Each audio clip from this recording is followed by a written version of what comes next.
आज हम एक ऐसे टॉपिक पे बात करेंगे जो समाज में हो तो रहा है पर इसमें ज़्यादातर लड़के ही फंसते हैं। नमस्कार दोस्तों, मैं आदित्य सिंह। अक्सर देखा गया है कि जब एक लड़का और लड़की दोनों घर से भाग जाते हैं, वो 18 साल के ऊपर है और अपनी कंसेंट से भागते हैं। भागने के बाद वो फिर कई दिनों तक साथ रहते हैं। कई बार देखा गया है कि वो शादी भी कर लेते हैं। इस पर जब लड़की के घर वाले लड़के के अगेंस्ट केस फाइल करते हैं पुलिस स्टेशन में, पुलिस तब इसकी खोजबीन करती है, जांच करती है। फिर इसमें पाती है कि लड़का और लड़की यहाँ रह रहे हैं। फिर दोनों को उनके घर लाया जाता है। तो पुलिस इसमें क्या करती है, लड़के को जेल में रखती है और लड़की को उसके घर भेज दिया जाता है। और लड़के के ऊपर कई सारे चार्जेस लगा दिए जाते हैं, जैसे बीएनएस की धारा 137 किडनैपिंग और 187 जो कहता है कि किडनैप करना करना शादी के पर्पज से। और अगर लड़की 18 साल से कम है तो उस पे ये लड़के पे पॉक्सो का भी केस बन जाता है। ज्यादातर ऐसे केसेस में होता क्या है कि लड़के के ऊपर रेप के चार्जेस लग जाते हैं, क्योंकि जब लड़का लड़की घर आ जाते हैं, लड़की अपने घर चली जाती है, तो लड़की के घर वाले इसमें क्या करते हैं कि लड़की को बहलाते हैं, फुसलाते हैं, डराते हैं, धमकाते हैं, कहते हैं कि तुम लड़के के खिलाफ ऐसे ऐसे बयान दो, उसमें रेप के चार्जेस लगवाओ और बोलो कि वो मुझे जबरदस्ती लेके गया था, जबरदस्ती सब कुछ किया। तो भले ही वो अपनी कंसेंट से भाग गए हों, रहे हों साथ में, दोनों की मर्जी थी, वो 18 साल के ऊपर हो, तो इसमें होता ये है कि आप लड़के को जेल में रखते हो और लड़की अपने घर में रहती है।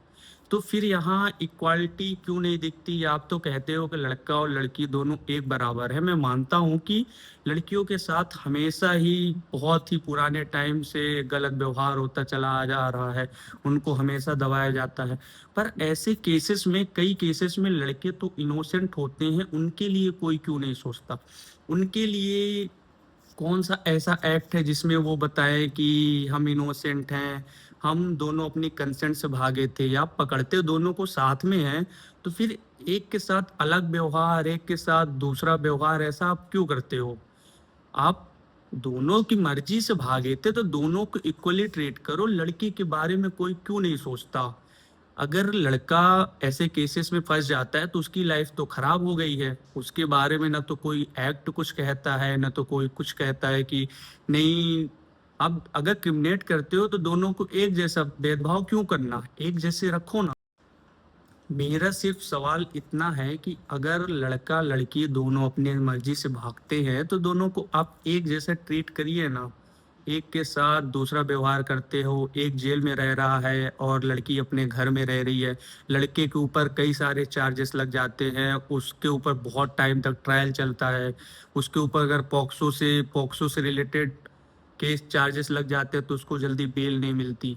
लड़कों के बारे में कोई क्यों नहीं सोचता? अगर वो भागते दोनों अपनी मर्जी से हैं तो दोनों को सजा दीजिए। यहाँ फिर इक्वालिटी क्यों नहीं दिखती? हमारे समाज में ऐसा क्यों होता है?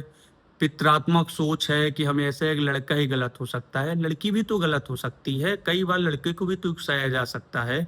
हमारे लिए कोई कानून क्यों नहीं बनाया जाता? कोई क्यों इस पे नहीं सोचता? मेरा सिर्फ सवाल इतना है कि लड़कियों के लिए भी कोई कानून बनना चाहिए जिसमें उनको प्रोटेक्शन मिले, कि आप अगर ऐसी कोई चीजें कर रहे हो तो लड़के को भी प्रोटेक्ट इसमें किया जा सके। इस पर आप लोगों का क्या सोचना है, कमेंट में आप मुझे मैसेज करें। अगर आपको मेरी वीडियो अच्छी लगे तो लाइक करें, शेयर करें, सब्सक्राइब करें। और यह सिर्फ मेरा मानना है, मेरा पर्सनल ओपिनियन है कि इस तरह के केसेस में एक एक्ट बनना चाहिए, या तो एक कानून बनना चाहिए कि जिसमें लड़कों को प्रोटेक्ट किया जाए। लड़कियों के पास तो बहुत सारे कानून रखे हुए हैं कि लड़के को इस एक्ट में प्रोटेक्ट किया जाएगा। सिर्फ मेरा यही मानना है और ये मेरा पर्सनल ओपिनियन है। Thank you so much.